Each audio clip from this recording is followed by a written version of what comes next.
There's no feeling more intense than starting over. If you deleted your homework the day before it was due, as I have, or if you left your wallet at home and you have to go back after spending an hour in the commute. If you won some money at the casino and then put all your winnings on red but it came up black. If you got your best shirt dry cleaned before a wedding and then immediately dropped food on it. If you won an argument with a friend and then later discovered that they just returned to their original view.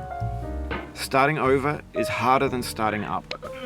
If you're not ready for that, like if you've already had a bad day, then what you're about to go through might be too much.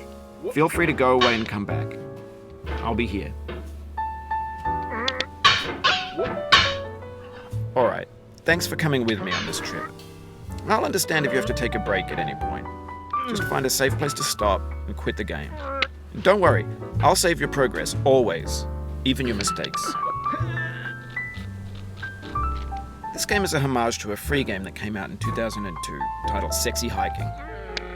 The author of that game was Jazzuo, a mysterious Czech designer who was known at the time as the father of B games.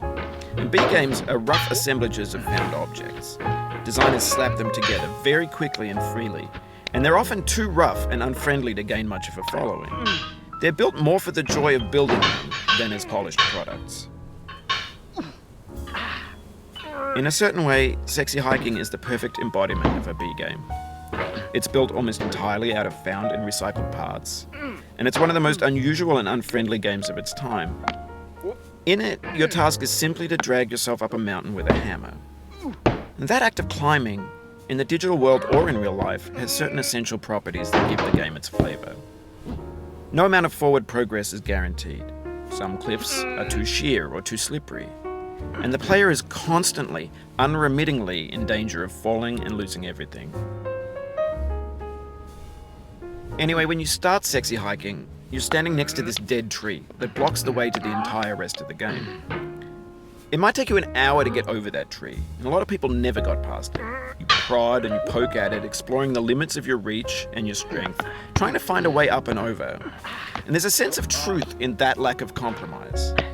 Most obstacles in video game worlds are fake. You can be completely confident in your ability to get through them once you have the correct method or the correct equipment or just by spending enough time. In that sense, every pixelated obstacle in Sexy Hiking is real. The obstacles in Sexy Hiking are unyielding, and that makes the game uniquely frustrating. But I'm not sure Jazzuo intended to make a frustrating game. The frustration is just essential to the act of climbing, and it's authentic to the process of building a game about climbing. A funny thing happened to me as I was building this mountain. I'd have an idea for a new obstacle, and I'd build it, test it, and it would usually turn out to be unreasonably hard. But I couldn't bring myself to make it easier. It already felt like my inability to get past the new obstacle was my fault as a player rather than as a builder. Imaginary mountains build themselves from our efforts to climb them, and it's our repeated attempts to reach the summit that turns those mountains into something real. When you're building a video game world, you're building with ideas, and that can be like working with quickset cement. You mold your ideas into a certain shape that can be played with, and in the process of playing with them, they begin to harden and set until they're immutable, like rock. And at that point, you can't change the world, not without breaking it into pieces and starting fresh with new ideas. For years now, people have been predicting that games would soon be made out of prefabricated objects, bought in a store and assembled into a world. And for the most part, that hasn't happened, because the objects in the stores are trash. I don't mean they look bad or that they're badly made, although a lot of them are. I mean they're trash in the way that food becomes trash as soon as you put it in the sink. Things are made to be consumed and used in a certain context, and once the moment is gone, they transform into garbage. In the context of technology, those moments pass by in seconds. Over time, we've poured more and more refuse into this vast digital landfill that we call the internet. It now vastly outnumbers and outweighs the things that are fresh and untainted and unused. When everything around us is cultural trash, trash becomes the new medium, the lingua franca of the digital age. And you can build culture out of trash, but only trash culture. B games, B movies, B music, B philosophy. Maybe this is what digital culture is. A monstrous mountain of trash, the ash heap of creativity's fountain. A landfill with everything we ever thought of in it. Grand, infinite, and unsorted. There's 3D models of breakfast, Gen X's fanfic novels, Scan magazines, green screen Shia LaBeouf, banned snuff scenes on LiveLeak. Facebook's got lifelike bots with unbranded adverts and candid shots of Kanye and Taylor Swift mashups, car crash epic failed GIFs, Russian dashcam vids, discussions of McRibs, discarded, forgotten, unrecycled, muddled, rotten, untitled. Everything's fresh for about 6 seconds, until some newer thing beckons, and we hit refresh. And there's years of persevering, disappearing into the pile, out of style, out of sight. In this context, it's tempting to make friendly content that's gentle, that lets you churn through it but not earn it.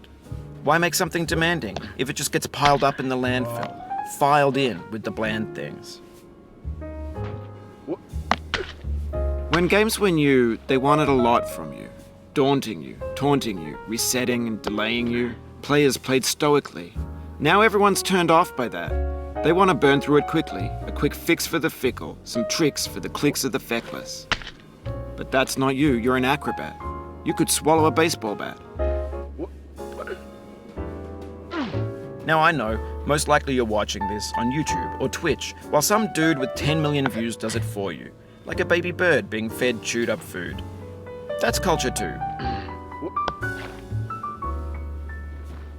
But on the off chance that you're playing this, what I'm saying is, trash is disposable, but maybe it doesn't have to be approachable. What's the feeling like? Are you stressed? I guess you don't hate it if you got this far, feeling frustrated. It's underrated. An orange is sweet, juicy fruit locked inside a bitter peel. That's not how I feel about a challenge. I only want the bitterness. It's coffee. It's grapefruit. It's licorice. It feels like we're closer now. Composer and climber, designer and user. You could have refused, but you didn't. There was something in you that was hidden, that chose to continue. It means a lot to me that you've come this far, endured this much. Every wisecrack, every insensitivity, every setback you've forgiven me is a kingly gift that you've given me. We have the same taste, you and I. It's not ambition, it's ambition's opposite. An obdurate mission to taste defeat. You'll feel bad if you win, so I put this snake in for you. Have you thought about who you are in this? Are you the man in the pot, Diogenes? Are you his hand? Are you the top of his hammer? I think not.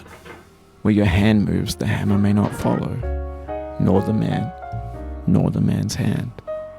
In this you're his will, his intent, the embodied resolve in his uphill ascent. Now, you've conquered the ice cliff, the platforms, the church, and the rectory. The living room and the factory, the playground, the construction site, the granite rocks, and the lakeside.